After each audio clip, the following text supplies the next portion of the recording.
It was supposed to be a routine night. November 1987, Amarillo, Texas. A young mother frantically rushed her 8-month-old son Brian into the ER of Northwest Texas Hospital. His skin was pale, his lips were blue, his tiny chest was still. The baby wasn't breathing. Doctors tried everything, CPR, intubation, emergency drugs, but Brian never woke up. Within an hour, he was gone.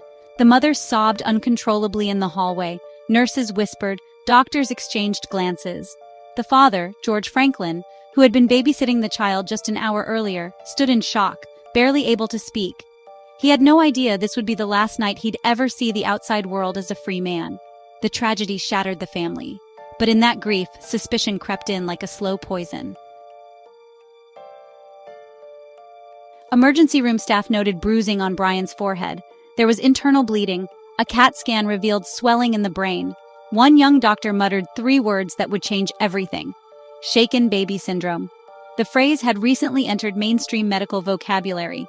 It was sensational, horrifying, and at the time, scientifically unchallenged. Within 48 hours, George Franklin was arrested for murder. No history of violence, no criminal record, no signs of abuse in the home. None of that mattered. Prosecutors painted a chilling picture for the media. A young father, overwhelmed by parenting, lost his temper and violently shook his son to death. The headlines wrote themselves: "Father snaps, kills infant son." George became the face of every parent's worst nightmare. They didn't care that there were no eyewitnesses, no previous incidents, no pattern of abuse. They had a theory and a single doctor willing to swear by it. At trial, the prosecution leaned heavily on that medical testimony. A local pediatrician, well-respected in the county, took the stand and confidently told the jury that there was no doubt. This was shaken baby syndrome. He described the triad of symptoms: subdural hematoma, retinal hemorrhaging, and brain swelling. And then came the damning line: "There is no other explanation." That sentence sealed George's fate. No one challenged it. Not the defense, not the judge, not even the experts who might have disagreed, because they were never called. In 1988, George Franklin was convicted of first-degree murder and sentenced to life in prison without the possibility of parole. He entered prison with his son freshly buried, branded as a child killer. Inmates targeted him relentlessly. Even among criminals, a baby killer was the lowest of the low.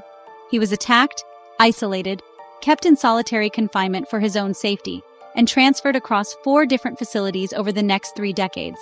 He lost everything. His marriage crumbled, his home was sold, his surviving children grew up without him, and one of them legally changed their last name to escape the stigma. But even after decades of suffering, George never gave up. He wrote letter after letter to innocence organizations.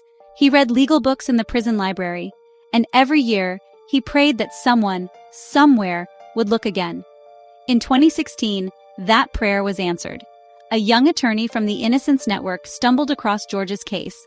Something about the details didn't add up. She noticed how thin the evidence really was, how much depended on a single line of medical opinion from 1987, a time when shaken baby syndrome had never been properly tested in court. She dug deeper. What she found was horrifying.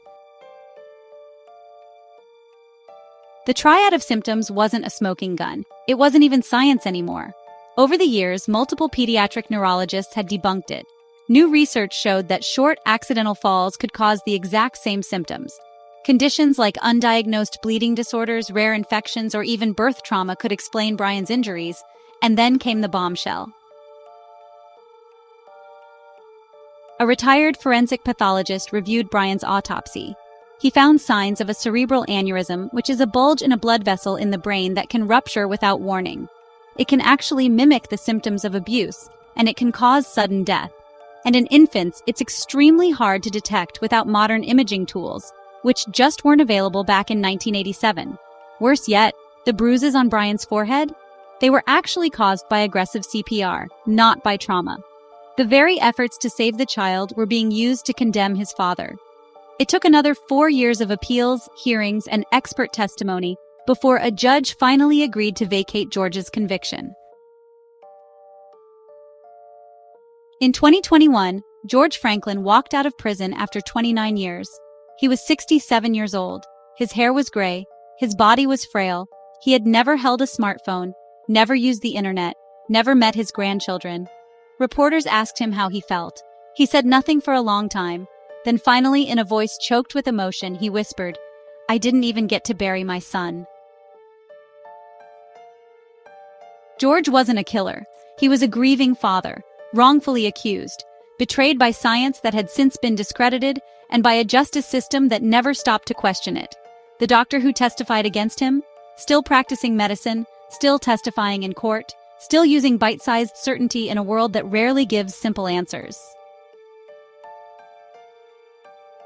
George received no compensation, no formal apology, just silence, as if his life never mattered, as if the system that destroyed him could just move on. But stories like George's don't disappear. They echo. They remind us how fragile truth can be, and how dangerous it is when the people in power pretend to know it without question. Because when bad science meets blind prosecution, lives don't just get ruined, they get erased, and George Franklin is living proof. If this story left you speechless, don't look away. Subscribe for more real-life cases of wrongful convictions, forgotten justice, and the broken systems that continue to steal lives. Next week, we reveal the case of a man who was arrested based on a psychic's tip and spent 14 years in prison for a murder that never happened. Truth isn't always clear, but we'll keep digging, because someone has to.